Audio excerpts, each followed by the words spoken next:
So if you talk about the electricity with respect to paper, so तुम्हारे पास जो है वो तकरीबन सेवन 6 to 8 MCQs आते हैं, 6 to 8 MCQs। ओके, इलेक्ट्रिसिटी है। और तुम्हारे पास जो है पेपर 2 से तकरीबन तुम कह रहे हो कि अप टू 15 मार्क का क्वेश्चन बनेगा। ओके, ये 15 मार्क के आसपास क्वेश्चन बनते हैं। 15 में 12 ले लो। ओके, 12 मार्क का तुम्हारे पास P2 में आता है, सही है। एंड अगर तुम प्रैक्टिकल दे रहे हो, सो प्रैक्टिकल के अंदर एक क्वेश्चन, मोस्टली मोस्टली मोस्टली एक क्वेश्चन ज़रूर आता है। ओके, तो ये तुम्हें एक बात पता होनी चाहिए, सही है। अच्छा जनाब, अब आज शुरू करते हैं। पहले तो थोड़ा बहुत बना लेते हैं कि भाई हमने क्या क्या चीज़ें पढ़नी। अच्छा, इलेक्ट्रिसिटी को ना मैंने दो पोर्शन के अंदर डिवाइड किया हुआ है, सही है। हमने इलेक्ट्रिसिटी के अंदर सबसे पहले ना डिस्क्रीट इलेक्ट्रिसिटी पढ़नी है। ओके, ये कुछ होता नहीं है, सिर्फ मैंने अपनी तरफ से बनाया हुआ। ओके, अगर तुम किसी और टीचर के सामने जाके बोलोगे तो वो पूछेगा ये क्या होता है। ओके, सो इसलिए किसी के सामने मत पूछना, मैंने खुद अपनी तरफ से बनाया हुआ discrete electricity.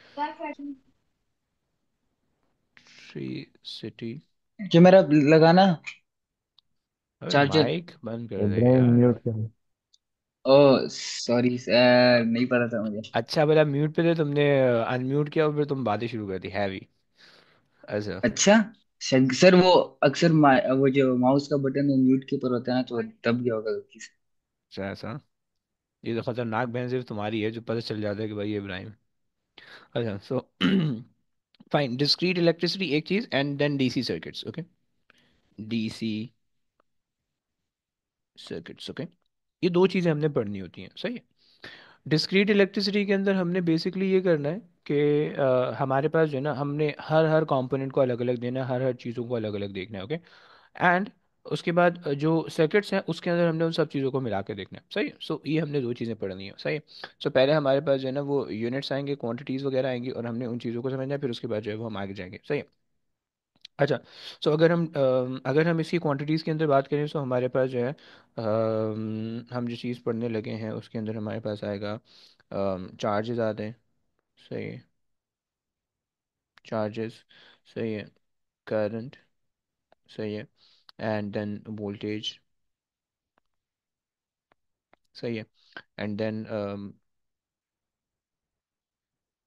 Resistance, sorry, resistance, resistivity.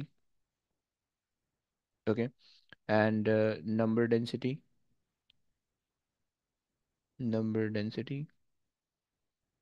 सही है। And then we have the internal resistance, internal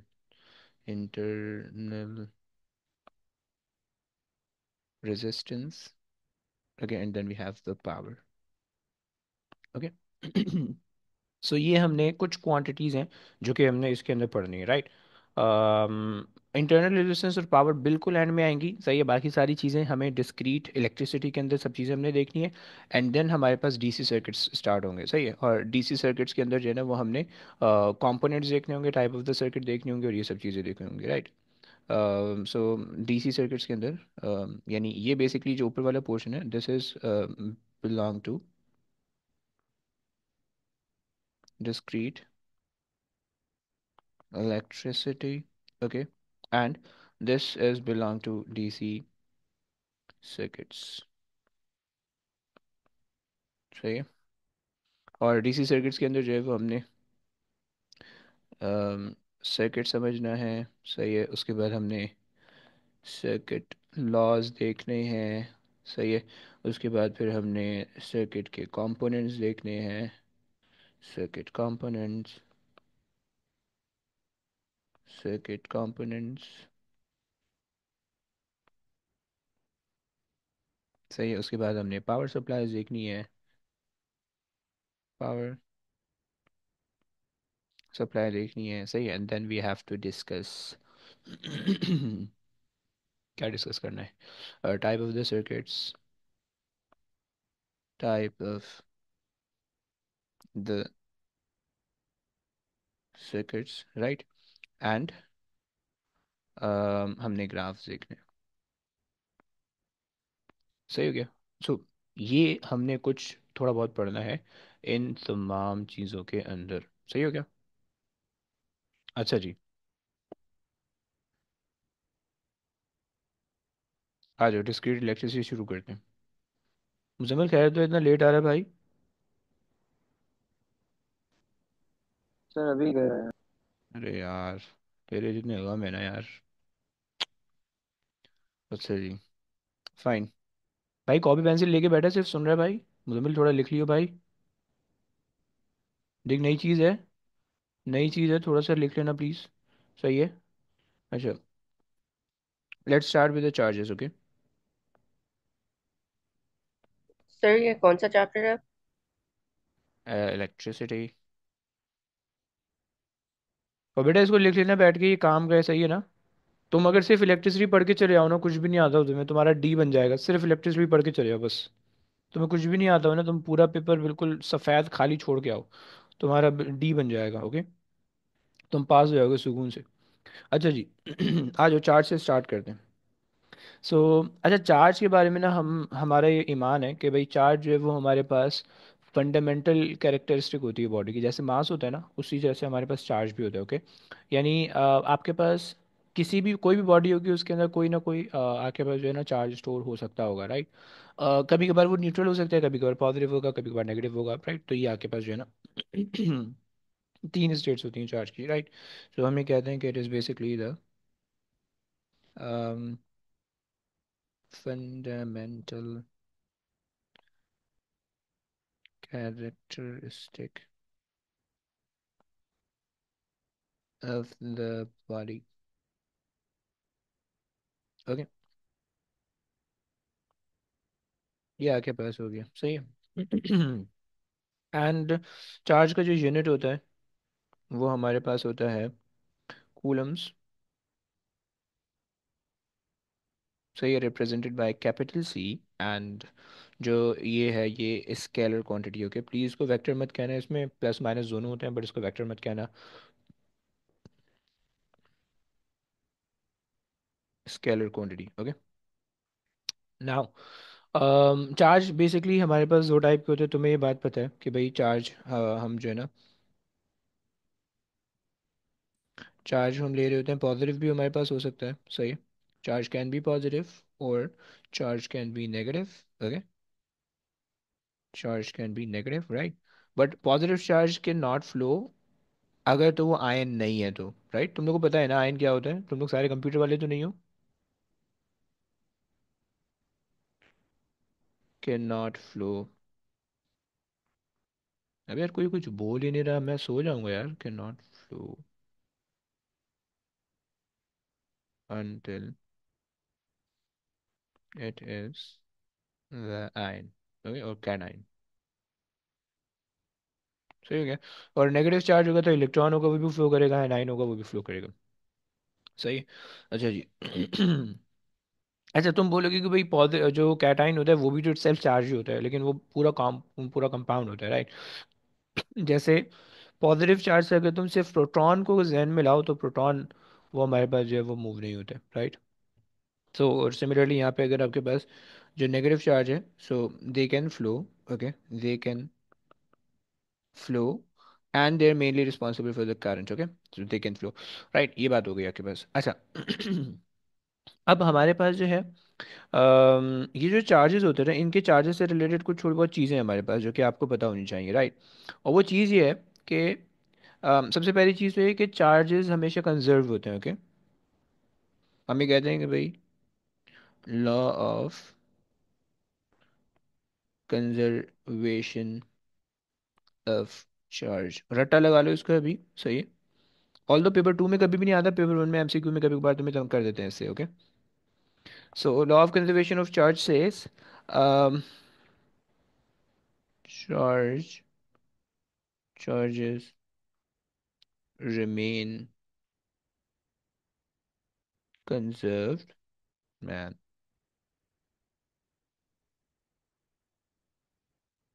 hi hi,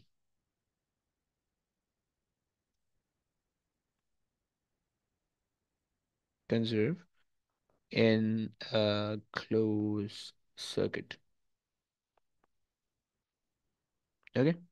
सो यानी charges can neither be created nor been destroyed.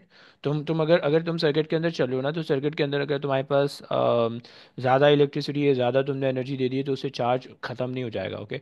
या अगर तुम चार्ज को एक जगह से दूसरी का ट्रांसफर कर रहे हो, तो चार्ज फ्रिक्शन की वजह से ख़त्म नहीं हो जाएगा। Okay. So this is the concept. Okay. Law of conservation of charge always holds, right? तो तुम इसको कभी भी वॉयलेट नहीं हो सकता। सही हो गया। तो ये चीज़ है, सही है। दूसरी चीज़ कि जो चार्ज होता है, ये तो basically if you have a bunch of charges, so उसके लिए ये लॉ था, right? If you have single charge, तो वो सिंगल चार्ज जो है ना वो हमेशा क्वांटाइज्ड होता है, उसकी प्रॉपर्टी है, राइट? सो उसकी प्रॉपर्टी ये है कि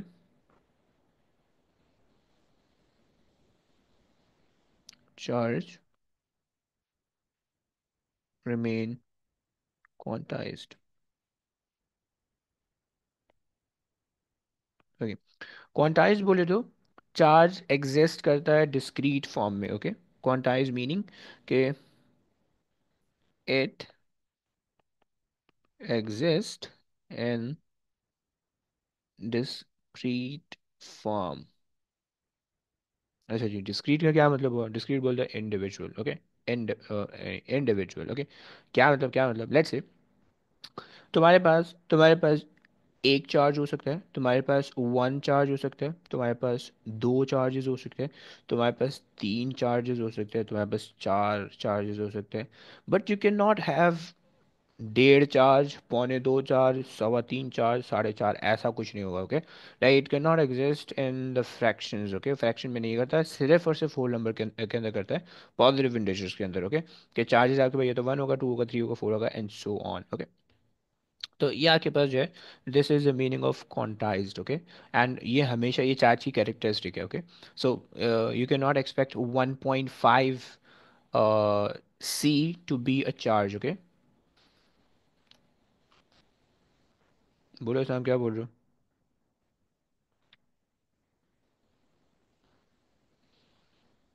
अच्छा, सो हम ये कहते हैं the smallest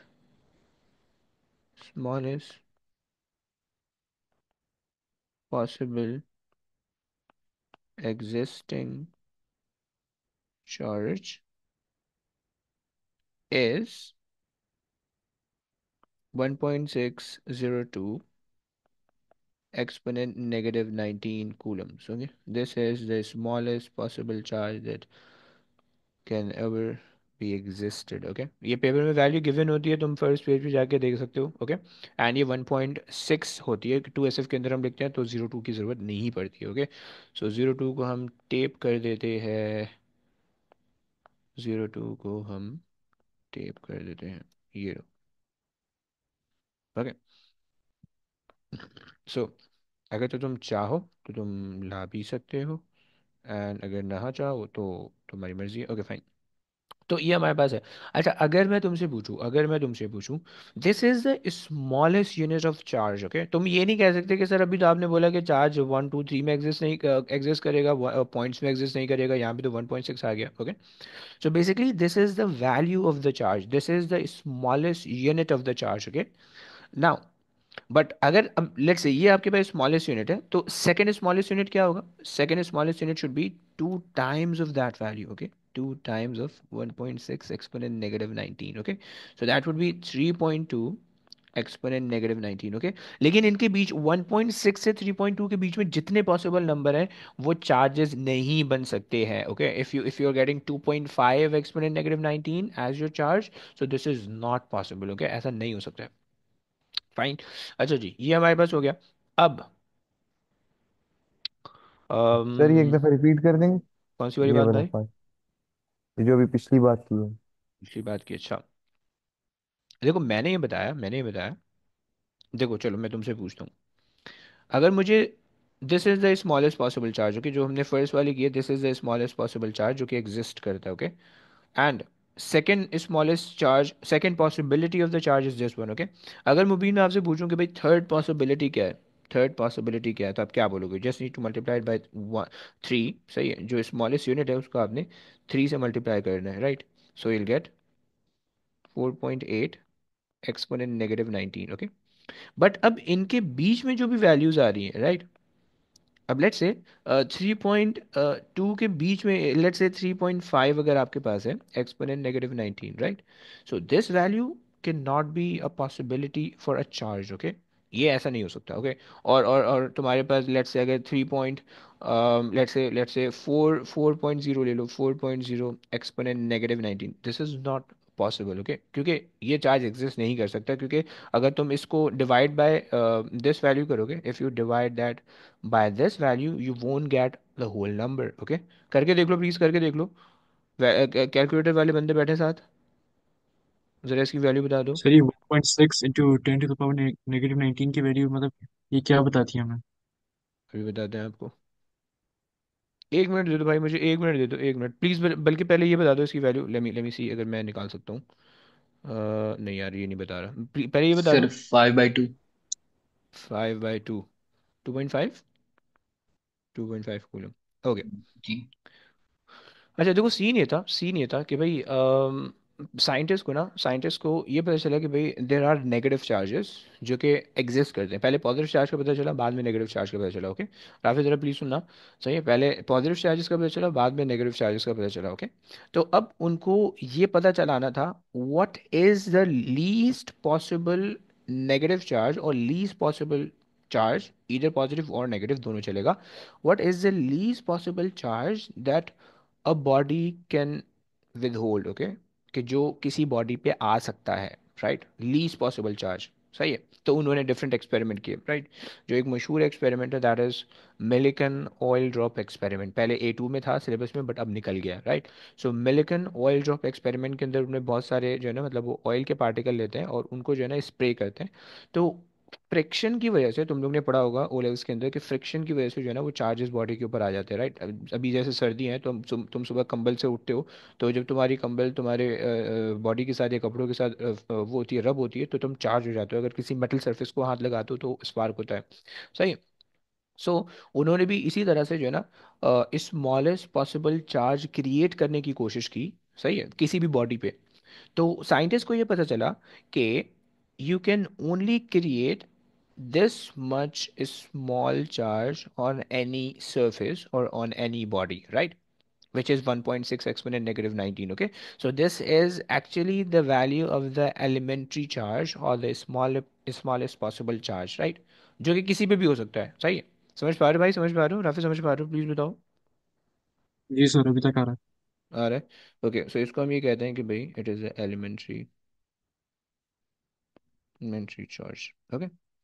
सो किसी भी बॉडी पे सबसे कम या सबसे छोटा जो चार्ज स्टोर हो सकता है वो ये है, right? If you have a electron, so electron, अगर एक इलेक्ट्रॉन है तो उस पर ये चार्ज आएगा, right? So this is the least charge, this is the possible charge of the electron. अगर प्रोटॉन है तो उस पर भी यही चार्ज आएगा, राइट? इलेक्ट्रॉन के ऊपर सिर्फ -1.6 एक्सपोनेंट -19, एंड प्रोटॉन पे +1.6 एक्सपोनेंट -19 आ जाएगा, right?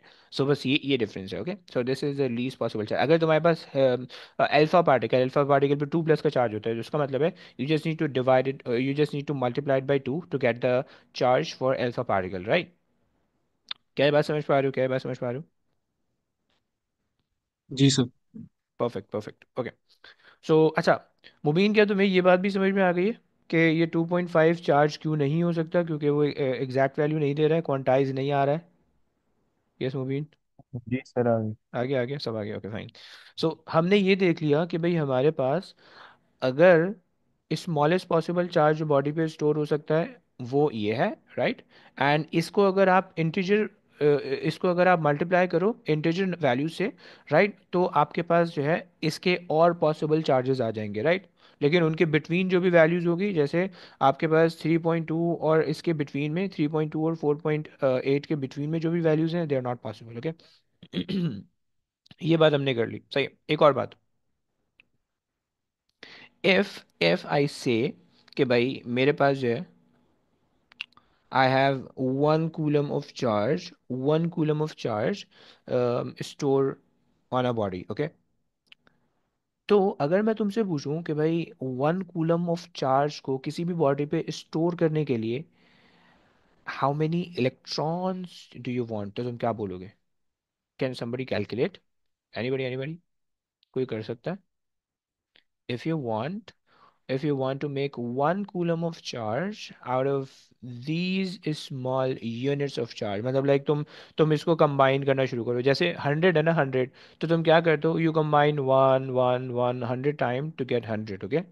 So similarly, how many of these unit you want or you required in order to make 1 coulomb of charge? कोई मुझे बता सकता है please? Anybody?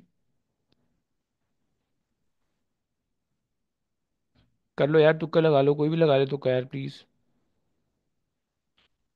Sir 1.6 into 10 to the negative 19.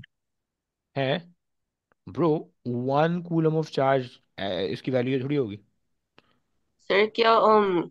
1.6 time -19 को 1 से divide करेंगे? वन तो वही आ जाएगा. तो नहीं. 1.6 वन को को उससे वन डिवाइड पॉइंट करेंगे. 1.6 नेगेटिव 1 19 को divided by उसी से डिवाइड. 1.6 into exponent negative 19. अच्छा ऐसा. ओके, शहीद क्या बोल रहे हैं? शहीद को बोलने दो, शहीद बहुत सही बोल रहा 6.25 सर 1.6 इंटू एक्सपोनेंट 18 आ रहा है। 10 टू द पावर -19 को उसी से डिवाइड कर दो. है. अरे हैवी वन आ जाएगा कद्दू उससे तो. हमें वो थोड़ी बनाना है, हमें तो वन बनाना है. We don't want the answer to be one. We want this value such that कि हमें आंसर कुछ और आ जाए. समझ रहे भाई? हम्म. ओके. चलो बनाते हैं. कुछ बच्चों ने सही बताया, कुछ बच्चों ने सही बताया. सही है. देखो सीन ऐसा है, सीन ऐसा है. देखो तुमने कहा कि भाई you want to make 1 coulomb of charge and for that you don't know how many unit of small charges you have to combine, okay. So we have the x unit of small charges, okay. But we know that 1 unit of charge is actually 1.6 exponent negative 19 coulombs, okay. So जब तुम cross multiply करोगे, when you do cross multiplication you will get 1 over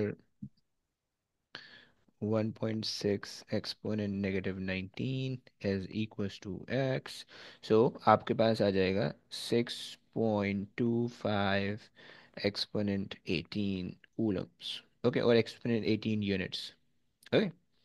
So imagine that you have electron. So you have to combine 6.25 exponent 18 electrons to make 1 coulomb of charge. Okay. बच्चों क्या ये बात समझ में आती है? क्या ये बात समझ में आती है? ये जरा हाना बोल दो please. Sir, can you repeat one more time? Yes. अच्छा जी, एक मिनट, मैं इसको सर जरा. बोलिए. सर मेरा 6.25 into -19 आ रहा है. आई नेगेटिव मीन नाइनटीन -20. कैसे, -20 कैसे आ सकता है? 20 पॉजिटिव. 20. पॉजिटिव नीचे यहाँ पे तुम पॉजिटिव ले लियो, इस वजह से वो नेगेटिव आ रहा है. वैल्यू सही करो उसको. अच्छा देखो, सीन ये है, जैनब सुनना. देखो, हम ये कह रहे हैं लाइक इसको थोड़ा सा इमेजिन कर देते हैं, सही है.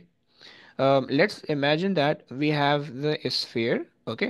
एंड हमें इसको जो है 1 coulomb ऑफ चार्ज देना है, ओके. हमें इसको 1 coulomb ऑफ चार्ज देना है, right. And we have small unit of charge, सही है, कि जिसकी वैल्यू है 1.6 एक्सपोनेंट नेगेटिव 19, ओके.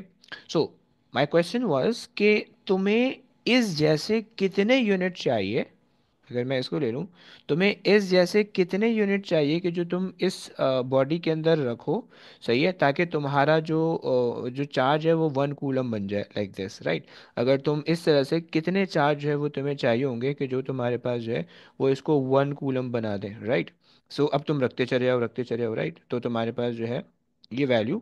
अब जब तुम इसको रखते चले जाओगे and you do the cross multiplication, so you'll end up getting 6.25 exponent 18 units, which mean unit meaning मतलब कोई इलेक्ट्रॉन आ रहा होगा, ओके.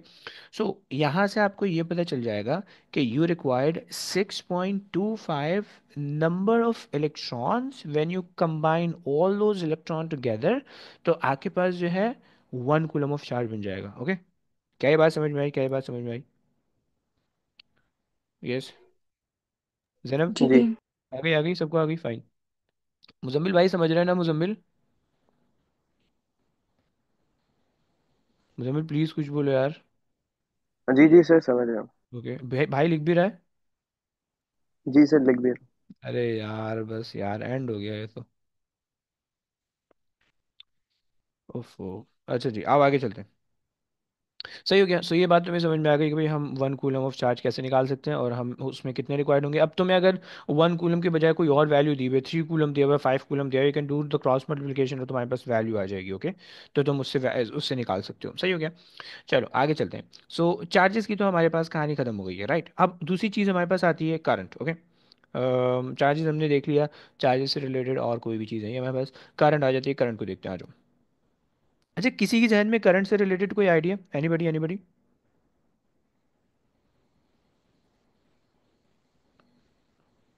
यस। ईशा, कोई आइडिया करंट से रिलेटेड? ईशा पता Actually, नहीं है। कैसा क्या क्या आइडिया? मतलब करंट क्या होता है, कुछ ऐसा कुछ कभी आपको लगा है, It's कभी like the ऐसा rate of flow of charge. ऐसा ऐसा है। ओके। अच्छा हशाम, आप क्या कह रहे हो शाम? कैसे बोल यार। The flow of charge per unit time. Per unit time, okay. चलो फाइन फाइन फाइन। अबे मतलब ओके। सो हम कह देते हैं कि भाई it is the rate of flow of charges. Okay, ये आपके पास है। सही है। अच्छा, तुम्हें पता है कि भाई चार्ज हमारे पास दो टाइप के हैं, सही है। एक तुम्हारे पास है पॉजिटिव चार्ज, सही है। और अच्छा, अब देखो बेसिकली जो पॉजिटिव चार्ज था, सही है, वो एक्चुअली मूव तो नहीं होता है, लेकिन साइंटिस्ट को पहले लगता था कि वो मूव होता है, सही है। तो उन्होंने उसको लेके लॉ नाप दिया एक, सही है।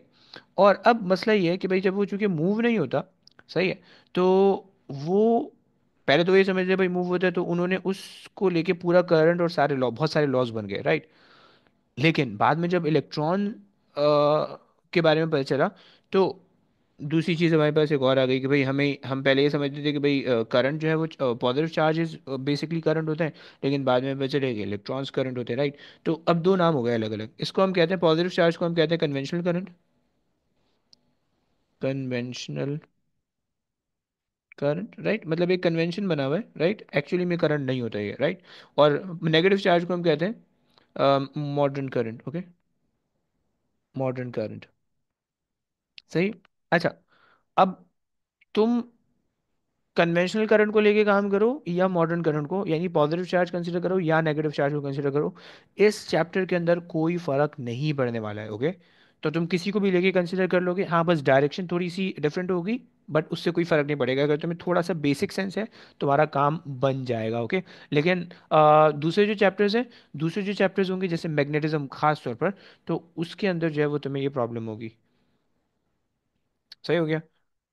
अबे मैंने कुछ समझाया थोड़ी, ऐसी मैं फजूल बात कर रहा था। भाई देखना, इसमें सीन ये है, देखो, करंट कभी कभार कन्वेंशनल करंट होगा, कभी कभार मॉडर्न करंट होगा, राइट। कन्वेंशनल करंट, पहले साइंटिस्ट को लगता था कि कन्वेंशनल करंट एक्चुअली करंट होता है, लेकिन बाद में जब इलेक्ट्रॉन्स का पता चला तो फिर उन पे पता चला कि भाई मॉडर्न करंट ही एक्चुअल करंट है, positive charges can not flow. Okay, ये चीज़ उनको पता चली, राइट। अब अगर आपके पास कोई क्वेश्चन ऐसा आता है कि जिसके अंदर आप करंट को कन्वेंशनल करंट कंसिडर करके काम कर रहे हो, राइट, तो भी काम सही होगा। और अगर करंट को मॉडर्न करंट कंसिडर करके काम कर रहे हो, तो भी काम सही होगा, सही, इस चैप्टर के अंदर। लेकिन आगे जाओगे, मैग्नेटिज्म पढ़ोगे, तो उसमें गलत हो जाएगा, राइट, उसमें कन्वेंशनल करंट लेना होगा आपको, सही। एंड तो ये चक्कर है, सही हो गया। बस इतना फर्क है कि अगर अगर तुम बैटरी है तुम्हारे पास, if you have a battery, right, so जो फ्लो ऑफ कन्वेंशनल करंट होता है वो हम लेते हैं यहाँ से। Let's say this is the battery. Okay, so conventional current यहाँ से होगा, right. It will start from the positive terminal, okay, and वो नेगेटिव टर्मिनल से अंदर चले जाएगा, राइट। ये कन्वेंशनल करंट है। और जो वो है मॉडर्न करंट है, वो तुम्हारे पास ऐसे होगा कि वो जो है,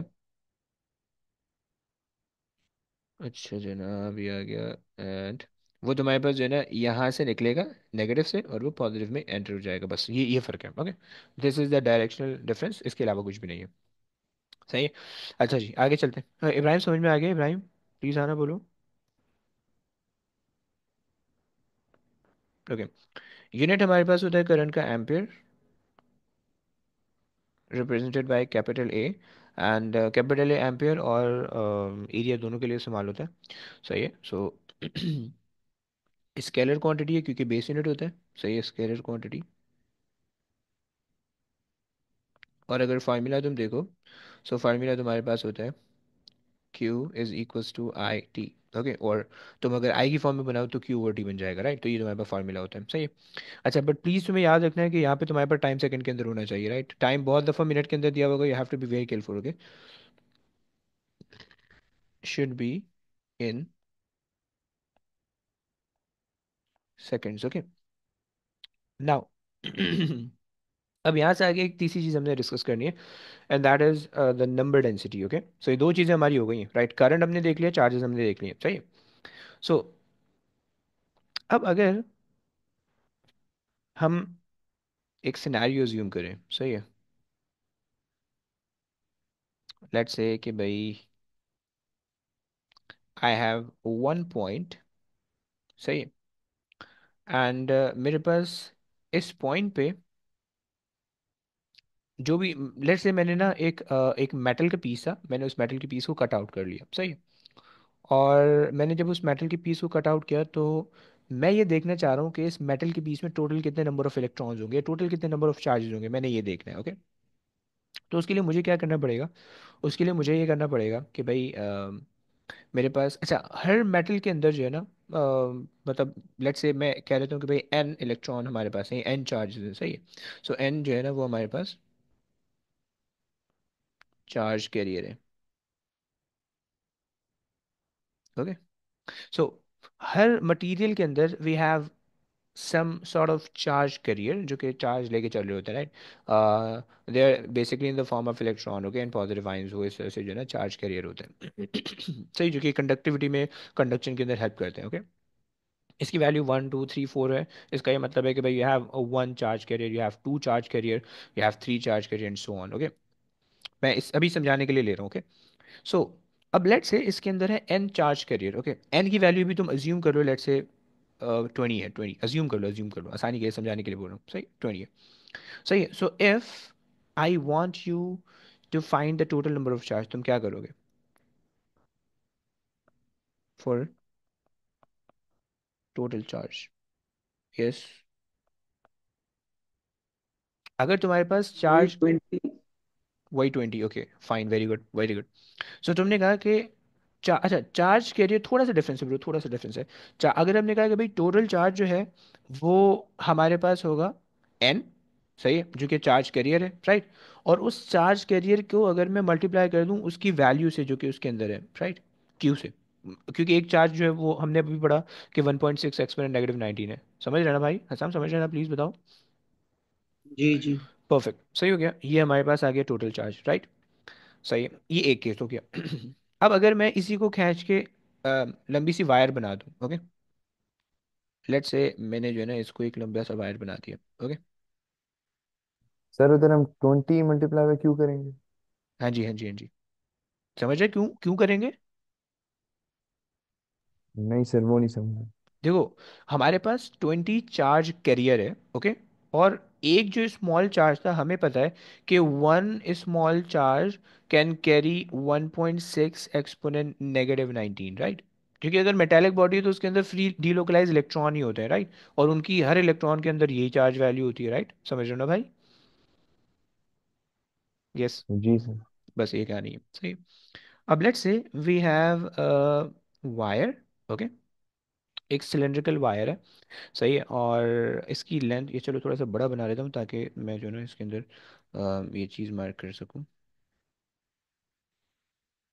ओके, सो ये मेरे पास है और ये मेरे पास आ गया वायर, सही है।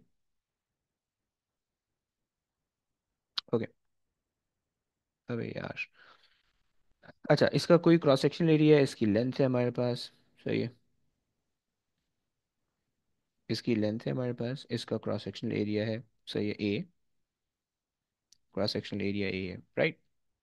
अच्छा, अब देखो कहानी क्या है, कहानी ऐसी है कि जिस तरह से मैंने यहाँ पे कहा कि भाई हर मटेरियल का एक चार्ज कैरियर होता है, राइट।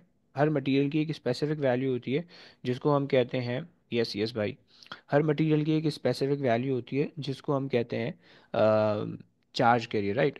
और वो हर मटेरियल की अलग अलग होती है, राइट। और ये स्पेसिफिक वैल्यू इस तरह से होती है कि भाई जैसे कि तुम फॉर एग्जांपल ले लो, अगर तुम्हारे पास केमिस्ट्री है, तुमने पढ़ा होगा कि भाई तुम्हारे पास होता है सोडियम, होता है सही है। सोडियम के जो वैलेंस शेल होता है उसके अंदर एक इलेक्ट्रॉन होता है, राइट। इस जैसे तुम कैल्शियम ले लो, कैल्शियम के वैलेंस शेल के अंदर दो इलेक्ट्रॉन होता है। एल्यूमिनियम ले लो, उसके वैलेंस शेल में तीन इलेक्ट्रॉन होते हैं, राइट। तो अगर तो वो मेटालिक फॉर्म में है, तो मेटालिक फॉर्म में तुम्हें पता है कि जो वैलेंस शेल का इलेक्ट्रॉन होता है वो मटेरियल अपनी बॉडी के अंदर डीलोकलाइज कर देता है, मतलब वो फ्री टू मूव होता है, राइट। सो अगर एक सोडियम का मेटल तुम्हारे पास है तो उसका पर एटम एक इलेक्ट्रॉन फ्री है, राइट। लेकिन ऑन द अदर हैंड अगर तुम्हारे पास कैल्शियम है तो उसका पर एटम दो इलेक्ट्रॉन फ्री है, सही। एंड सिमिलरली जो तुम्हारे पास एल्यूमिनियम है उसका पर एटम थ्री इलेक्ट्रॉन फ्री है, राइट। सो तुम देख रहे हो कि तुम्हारे पास जैसे जैसे तुम ग्रुप चेंज करते जा रहे हो वैसे वैसे तुम्हारे पास जो नंबर डेंसिटी है, नंबर डेंसिटी का मतलब है एक यूनिट वॉल्यूम कितना चार्ज कंट्रीब्यूट कर रहा है, राइट, इलेक्ट्रिसिटी के अंदर, राइट। तो वो तुम्हारे पास बढ़ रहा है। क्या ये बात क्लियर हो रही है? क्या ये बात क्लियर हो रही है? थोड़ी अजीब सी बात है, बट बताओ प्लीज, क्लियर हो रही है? हाँ ना बोल दो। यस, सारों ने बोलना है, क्विक। सर वैलेंस शेल की तो समझ आ गई, लेकिन ये डेंसिटी क्या कहा है आपने, वो नहीं समझा। डेंसिटी का मतलब ये कि लेट से मेरे पास मेरे पास एक वायर है, सही है। मैं इसका एक यूनिट वॉल्यूम ले लूँ, सही है, मैं इसका एक यूनिट वॉल्यूम ले लूँ, मतलब लेट से मैं इसको जो है ना सिलेंड्रिकल फॉर्म में मैं इसको कट आउट कर रहा हूँ, सही है। एंड सही है, this is a unit volume. Unit volume का मतलब है कि मतलब जो है ना मैंने इसका एक सिलेंडर ले लिया है और उसका जो है 1 क्यूबिक मीटर का वॉल्यूम है, लेट से बहुत बड़ा था लेकिन लेट से ओके। सो इसका वॉल्यूम है, यूनिट वॉल्यूम है, सही है। यानी 1 मीटर क्यूब का वॉल्यूम है, ओके। ये तुम 1 सेंटीमीटर क्यूब ले सकते हो, हम 1 मीटर क्यूब लेते हैं स्टैंडर्डाइज फॉर्म में, ओके।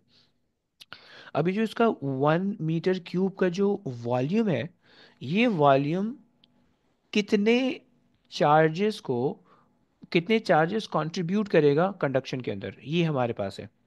क्या ये बात समझ में आ रही? यस, आसाम, क्या ये बात समझ में आ सर रही? नहीं समझ आ रही।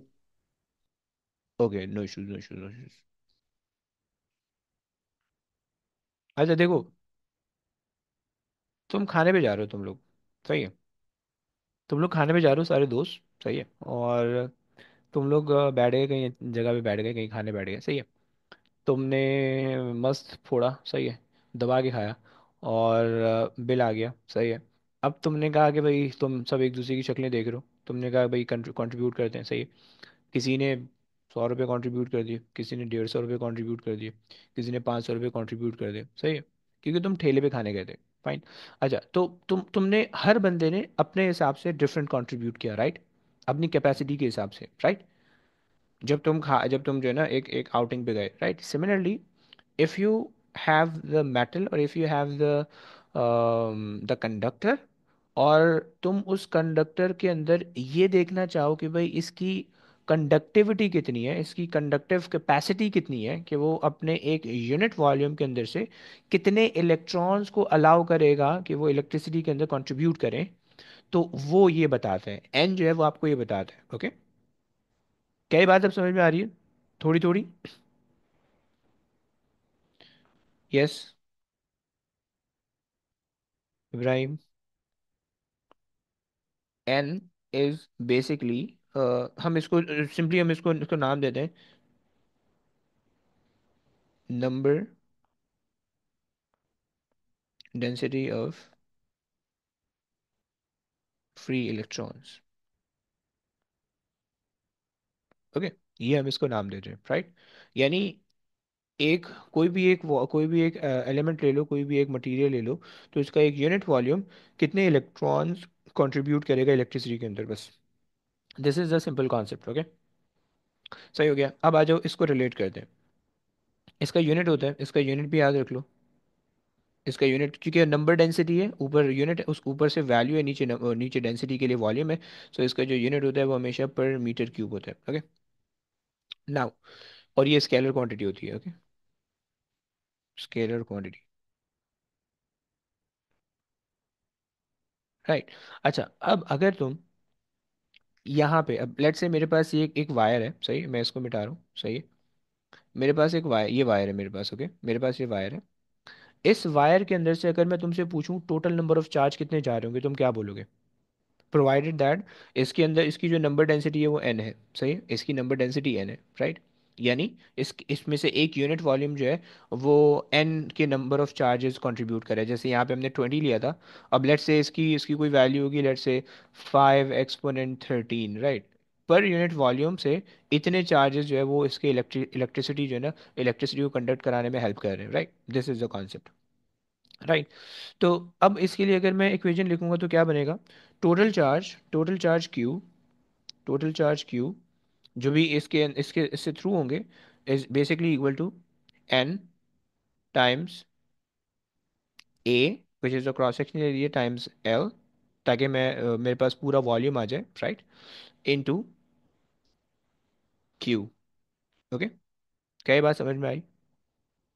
ये मैं इसको भी अलग अलग कर लेता हूँ, okay. And this is the total charge, okay, जो कि इस मटेरियल से कंट्रीब्यूट होगा या किसी भी मटेरियल से कंट्रीब्यूट होगा, राइट। तुम्हें पता होना चाहिए कि तुम्हारे पास ये जो चीज़ है, this whole thing is basically the volume, okay, the total volume, okay, total volume, okay. We are just doing the cross multiplication, इस फॉर्मूले के अंदर हम कुछ भी नहीं कर रहे, सिर्फ क्रॉस मल्टीप्लिकेशन कर रहे हैं, राइट। हमने ये कहा कि भाई अगर एक मटेरियल है उसके अंदर से उसके 1 सेंटीमीटर क्यूब से अगर मेरे पास n चार्ज कैरियर निकल रहे हैं, and we have let's say L A L centimetre cube और metre cube of that element, तो उसमें से कितने चार्ज निकलेंगे वो यहाँ पे आ गए, right. And the value of each charge is q, so that's why I'm multiplying it with q, okay, and n is the unit charge, right। जब जब आप इसको क्रॉस मल्टीप्लाई करोगे you'll get ALN, okay। This is the total charge, but you want to have the value of them, okay, so that's why I'm multiplying it with q, okay। so ये आपके पास total formula बन गया, सही हो गया। अच्छा जी, बच्चों क्या ये बात समझ में आती है? बच्चों क्या ये बात समझ में आती है? ज़रा हाँ ना बोल दो प्लीज़। सर नंबर डेंसिटी एक दफा और समझा देंगे? ओके, बिल्कुल समझा देते हैं। अच्छा ये बताओ कि कितना समझ में आया, इसमें क्या क्या चीज़ समझ में नहीं आ रही है? यस जैनब। सर ये वाली इक्वेशन नहीं समझ आई। ओके ओके फाइन, जैनब आपको? सर इक्वेशन आ गया लेकिन नंबर डेंसिटी नंबर डेंसिटी नहीं आ रही, ओके। और किसी को कुछ नहीं, और किसी को क्या नहीं समझ में आया? तुम लोग अपनी प्रॉब्लम बताओगे तो मैं उसी हिसाब से समझा पाऊंगा ना। हम्म। सर मुझे ये समझ नहीं आया, ऊपर देखें आपने टोटल चार्ज किया था NQ, और नीचे हम्म। फिर आप ना आपने नई वो उसकी आप बीच में वॉल्यूम भी ले आए, ऊपर आपने सिर्फ NQ लिया था ओके टोटल चार्ज के लिए, और फिर नीचे टोटल चार्ज के लिए AL भी लेके आए। ओके। देखो ऊपर मेरे पास कोई वॉल्यूम नहीं बन रहा था, ऊपर मेरे पास सिर्फ एक डॉट था, समझ रहे हो? उस डॉट की 3 डायमेंशन नहीं थी, हमने ऐसा अज्यूम किया था, राइट। नीचे हमारे पास पूरा वॉल्यूमेट्रिक हमारे पास एक शेप बन रहा था, इस वजह से मैंने टोटल वॉल्यूम से मल्टीप्लाई किया, ओके। सही है। और किसी को क्या प्रॉब्लम है? हसाम क्लियर हुआ? क्लियर हुआ क्या? ये बात क्लियर हुई? जी okay.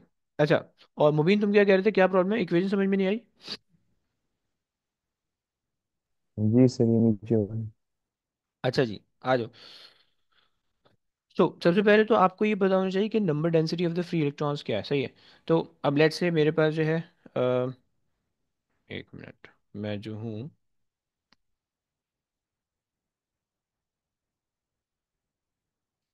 Stuff density of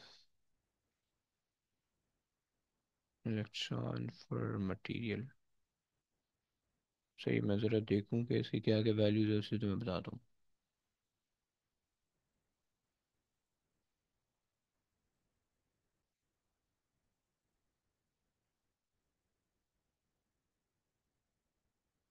okay, so I have some values given, let's say मेरे पास जो है ना, सोडियम की इन्होंने वैल्यू दी हुई है, and you don't need to memorize it, सिर्फ मैं अंडरस्टैंडिंग के लिए समझा रहा हूँ, सही।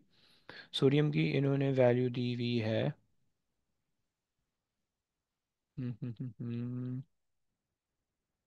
सही है, 2.6 एक्सपोनेंट नेगेट एक्सपोनेंट 28 पर metre cube, okay. And aluminium की इससे दी हुई है 1.8, 1.8 एक्सपोनेंट 29, ओके। सो 10 का डिफरेंस है पर मीटर क्यूब, ओके।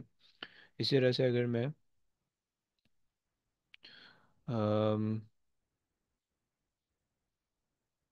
कैल्शियम का निकालूं, अब यार कैल्शियम का दे ही नहीं रहा, खैर। तो अगर ये तुम दो, ये दो वैल्यू देखो, सही है। देखो अब लेट से तुम्हारे पास एक वो है, एक तुम्हारे पास जो है ना सोडियम का क्यूब है, लेट से, सही है। तुम्हारे पास एक सोडियम का क्यूब है, सही है। और इसी को जो है वो हम डबल कर लें, सही है। ये हमारे पास आ गया एक सोडियम का क्यूब, ओके। अब इसकी कोई भी वैल्यू हो सकती है, इसकी कोई भी डायमेंशन हो सकती है, ओके। सही है। सो ये आ गया, एंड ये आ गया, एंड ये आ गया, सही है। ये मेरे पास जो है सोडियम का क्यूब है, राइट। लेट्स से मैं इसकी कुछ वैल्यू दे देता हूँ कि भाई हमारे पास कोई भी हो सकती है, right? मैं अज्यूम नहीं कर रहा वरना फिर वो होगा, समझाने मुश्किल होगी, सही। अब अगर मुझे इसका एक यूनिट वॉल्यूम लेना है, अब इसका अगर मैं एक यूनिट वॉल्यूम ले लूँ, राइट, यानी let's say this is assumes to be a unit volume, okay. इसी को अगर मैं ट्वाइस कर लूँ, सही है, ये मेरे पास आ गया इसका यूनिट वॉल्यूम, सही है।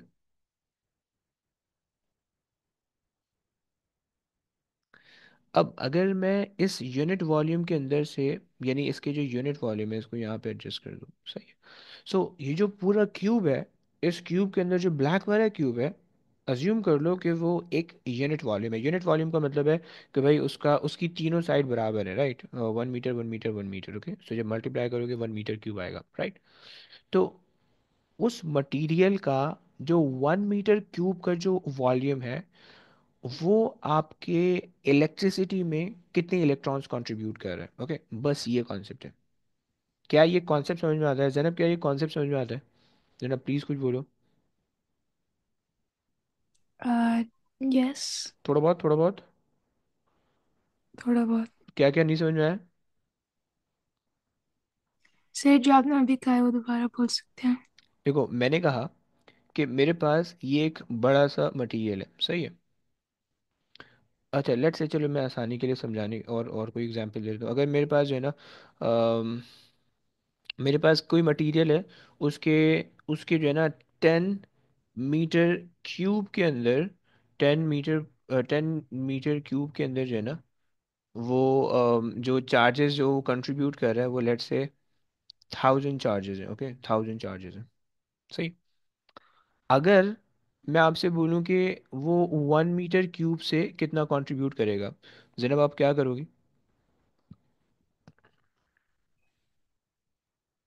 Divide. You just do the cross multiplication, उससे आपके पास आंसर आ जाएगा, राइट।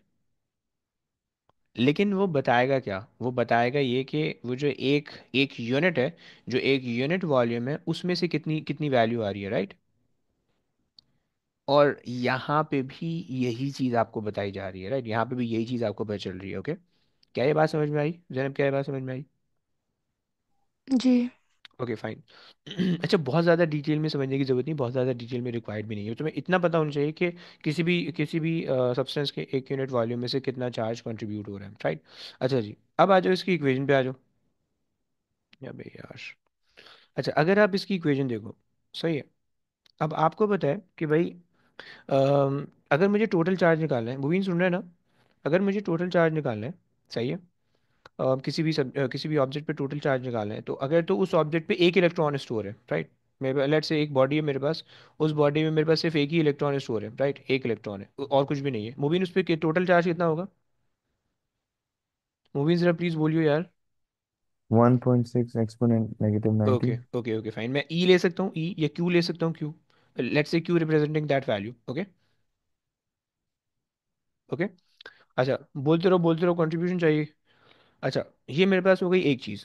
अगर मैं इसको खींच के वायर बना दूं, अगर मैं इसको खींच के वायर बना दूं, सही है, ओके। और इसका कोई ना कोई वॉल्यूम है,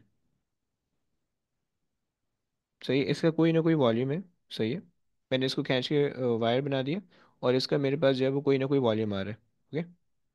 मुबीन अब बता सकते हो कि लेट से इसकी लेंथ इतनी है, इसकी लेंथ इतनी है L, ओके। एंड इसका जो क्रॉस सेक्शनल एरिया है वो मेरे पास है अच्छा, इसका जो क्रॉस सेक्शनल एरिया आ रहा है वो मेरे पास आ रहा है ए का। हाँ जी। मुबीन, अब बता सकते हो कि इस पे टोटल चार्ज कितना है, स्टोर टोटल चार्ज कितना आएगा? वो वॉल्यूम के साथ मल्टीप्लाई करेंगे ना। वॉल्यूम के साथ मल्टीप्लाई कर दोगे, कर दो भाई। वॉल्यूम तुम्हारे पास आ रहा है ए टाइम्स एल, वॉल्यूम आ जाएगा, base area into height volume होता है right, cross sectional area into length करोगे वॉल्यूम बन जाएगा राइट। सही, क्या है इसमें भी कोई मसला? जी सर। नहीं। परफेक्ट। अच्छा हर हर ऑब्जेक्ट होता है, उसकी एक कैरेक्टरिस्टिक होती है, और वो कैरेक्टरिस्टिक ये होती है कि उसका एक यूनिट वॉल्यूम जो है, एक यूनिट वॉल्यूम, ये तो हमने टोटल चार्ज निकाले राइट, टोटल चार्ज हमने निकाल दिए राइट। लेकिन हमें ये भी तो पता होना चाहिए ना कि उसका एक यूनिट कितना कंट्रीब्यूट कर रहा है। इफ़ यू नो दैट कि आपके पास टोटल वॉल्यूम ए एल है राइट, और वो ए एल जो है वो इसके कॉरस्पॉन्डिंग चार्ज कंट्रीब्यूट कर रहा है, तो एक यूनिट वॉल्यूम कितना चार्ज कंट्रीब्यूट करेगा वो भी आपको पता होना चाहिए राइट। तो वो जो एक यूनिट वॉल्यूम है उसके लिए आपने मल्टीप्लाई कर दिया अगेन एन से, राइट। भाई क्या है, बात समझा? जी सर। सर तो एन इलेक्ट्रॉन्स का नंबर है।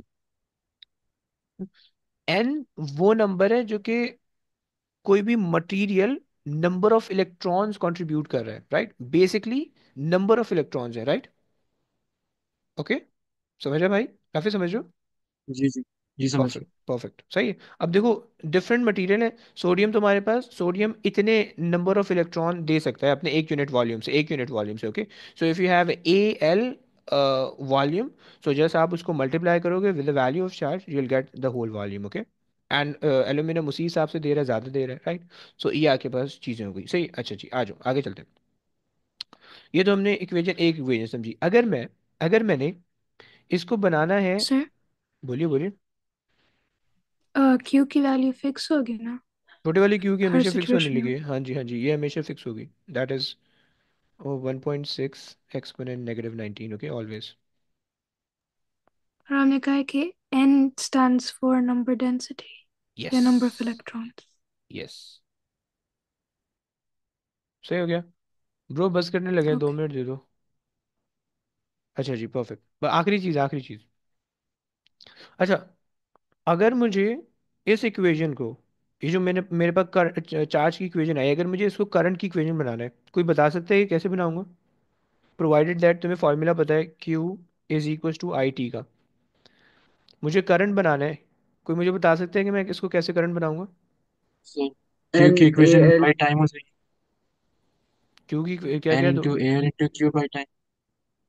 क्यू बाय टाइम, सही है। यानी आप ये कह रहे हो कि क्यू बाय टाइम ऐसा करने का बोल रहे हो? नहीं मैं कह सर रहा वो हूँ जो ये जो है ना, इक्वेशन है। एन अब into A L into Q, उसको डिवाइड बाई टाइम हो जाएगी। अच्छा, सारी चीज़ें डिवाइड बाय टाइम करने का कह रहे हो, ओके ओके, सही हो गया। और क्या कह दो हसाम, हाँ हसाम क्या कह रहे हो? यही कह रहा था, N V Q over time. V Q over time, fine fine fine, Ibrahim यही कह रहा है। जी जी जी। परफेक्ट परफेक्ट भाई, perfect perfect. Okay, so basically तुमने दोनों जगह पे डिवाइड बाय टी कर देना है, क्योंकि तुम्हें पता है मैथ्स का रूल कि अगर तुम कहीं पे कोई चीज़ मल्टीप्लाई करो तो दूसरी जगह पे डिवाइड कर दोगे या उसी जगह पे मल्टीप्लाई भी कर दोगे राइट। ये दो चीज़ें हो गई राइट। क्यू ओवर टी तुम्हारे पास हो गया करंट आई, एंड जो तुम्हारे पास है एन ए। अच्छा, लेंथ ओवर टी तुम्हारे पास क्या होती है? स्पीड होती है। मैं इसको यहाँ पे ले रहा हूँ V. Okay, and this v is with a little d called the drift velocity. Okay, this is a very important formula, तुम्हारे पेपर में भर भर के आएगा, तुम्हारी जिंदगी अजाब करेगा। Every second, every next question तुम्हारे पास ये फॉर्मूला आ रहा होगा। ओके, सर ये जो वीडी लिखा है, ये आपने क्यों लिखा? ये बेसिकली ड्रिफ्ट वेलोसिटी है, मैं बताने लगा हूँ। एक मिनट दे दो सर बस, और टाइम एक किधर गया? आखिरी मिनट, आखिरी मिनट। देखो, हमने हमने ये कहा कि भाई अबे हट जा भाई, क्लिक हो नहीं रहा। अच्छा, बेसिकली हमने ये कहा कि भाई हमारे पास ये जो लेंथ ओवर टाइम होता है ये बेसिकली स्पीड होता है राइट, तो मैंने उसको स्पीड से चेंज कर दिया, समझ रहा है? ओ अच्छा, जी जी फाइन। जी।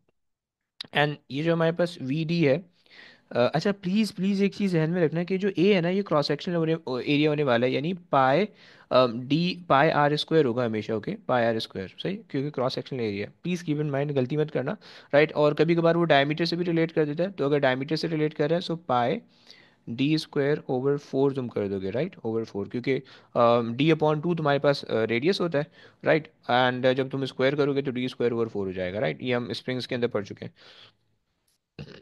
अच्छा, अब दूसरी चीज़ तुम्हारे पास है V D is the drift velocity, right? Drift velocity, okay. अच्छा, ड्रिफ्ट वेलोसिटी का क्या कॉन्सेप्ट होता है उसको मैं नेक्स्ट क्लास में मैंने डिस्कस करना है, ओके। अच्छा, यहाँ तक हमारे पास ये चीज़ें हो गई हैं। कल की क्लास में मैंने कोशिश करनी है कि पोटेंशियल डिफरेंस और वो सब चीज़ें हो जाएं, तो मैं एक वर्कशीट जो है तुम लोग को होमवर्क दे दूंगा। नेक्स्ट वीक जो है वो हमने इंशाल्लाह फिर डीसी सर्किट्स कंप्लीट करना है, ओके। सो चलो, बस अब आज की कहानी तक रखते हैं। अब इंशाल्लाह नेक्स्ट क्लास में आप लोगों से मुलाकात होगी कल के दिन, ओके। चले, ओके गाइस, टेक केयर बच्चों, अल्लाह हाफिज़। अल्लाह हाफिज़ सर। अल्लाह ओके हाफिज। सर। अल्लाह अल्लाह हाफिज। हाफिज़, अल्लाह हाफिज़।